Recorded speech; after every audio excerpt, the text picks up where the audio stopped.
Salut à tous, donc nouvelle vidéo, encore un tuto et cette fois on va parler du squitch. Donc je vais tout d'abord vous expliquer rapidement ce que c'est et ensuite je vais vous montrer comment on le mesure. Alors le squitch en fait ça correspond à la charge gazeuse entre le piston au point mort et la culasse. Donc en fait tout simplement c'est l'espace qu'il va y avoir entre les bords de la culasse et les extrémités du piston au point mort. Donc en fait ça va tout simplement être l'espace qu'il y a entre le piston, donc les bords du piston ça va être les bords quoi ici, et la culasse, les bords ce qu'il y a ici. Donc le piston quand il va monter, quand il est au point mort au maximum, la culasse se trouve ici par exemple, ça va être l'espace qu'il y a entre les deux. Voilà. Donc on a besoin de certains outils.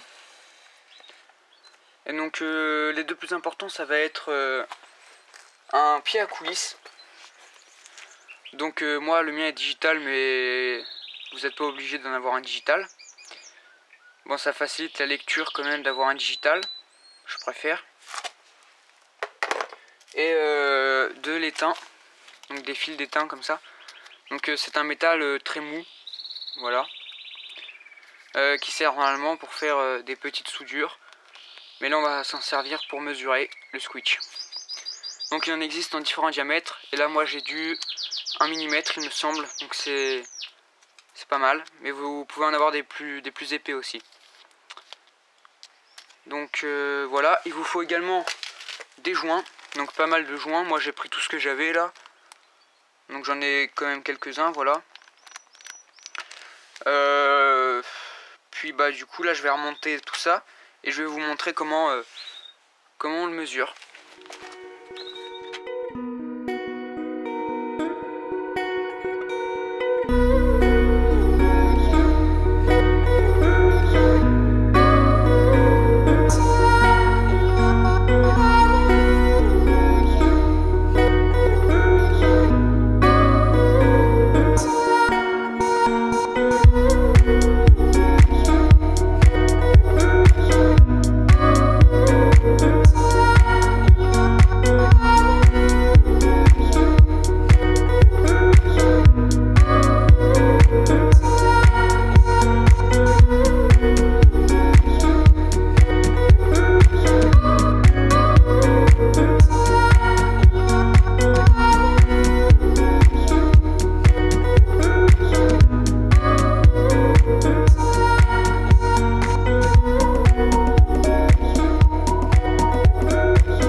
Une fois le cylindre installé, on va venir couper un bout d'étain, donc de la longueur du diamètre du piston. Voilà. Faites-le assez long pour bien qu'il aille jusqu'au bout du piston, aux extrémités. Et coupez avec quelque chose qui coupe bien. Donc ça coupe bien. Mais si vous coupez avec quelque chose comme ça, donc avec la partie faite pour couper, c'est trop gros, ça coupe pas bien. Et du coup ça va pré-écraser votre bout d'étain. Donc ça risque de fausser la mesure. Donc prenez quelque chose qui coupe bien. Maintenant, oui, donc je vous montre. Une fois que vous avez scotché votre bout d'étain sur le piston, parce qu'il faut le scotcher, ça ressemble à ceci. Voilà. Donc on voit le petit bout d'étain. Et donc maintenant, on va tout simplement remonter la culasse avec seulement 2 écrous en diagonale. Donc une fois la culasse montée, on va venir donner quelques coups de kick pour écraser donc le fil d'étain. Donc on vient kicker quelques fois. Voilà. Et maintenant on va pouvoir redévisser pour observer notre bout d'étain et le mesurer. Voilà, donc moi mon fil d'étain il est pas très écrasé, voire pratiquement pas, mais ça devrait être pas mal. vu qu'il ne fait que 1 mm. Donc s'il est écrasé et qu'il se retrouve à 0,9, c'est pas mal. Alors on va regarder ça.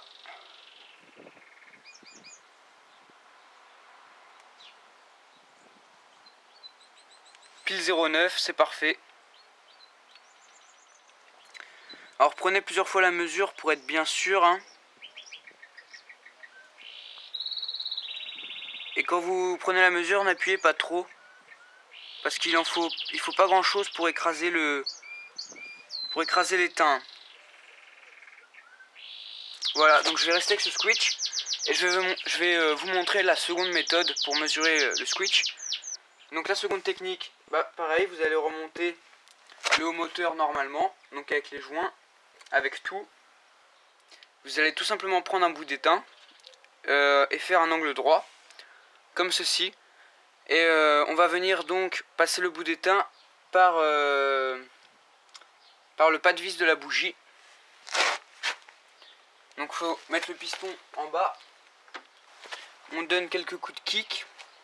Et voilà. Ça vient l'écraser. Et donc là on reprend la mesure.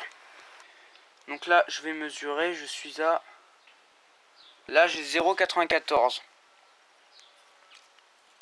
Voilà. Donc je vais la reprendre une seconde fois pour être sûr.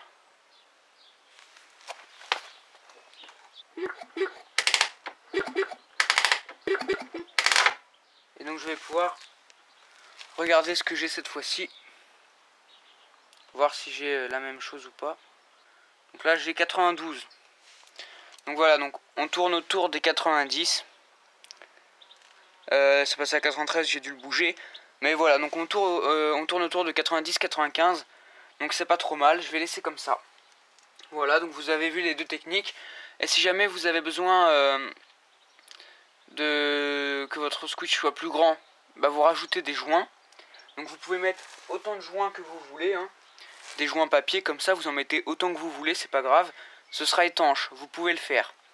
Ou alors vous mettez un joint qui est plus épais que les autres pour avoir le squitch désiré. Ou si au contraire votre squitch est trop haut, bah vous retirez des joints ou vous en mettez un plus fin, parce qu'il existe différentes tailles de joints. Tout simplement, voilà. Donc j'espère que ce petit tuto aura pu vous aider. Puis n'hésitez pas à partager, à vous abonner et à passer voir mes autres vidéos.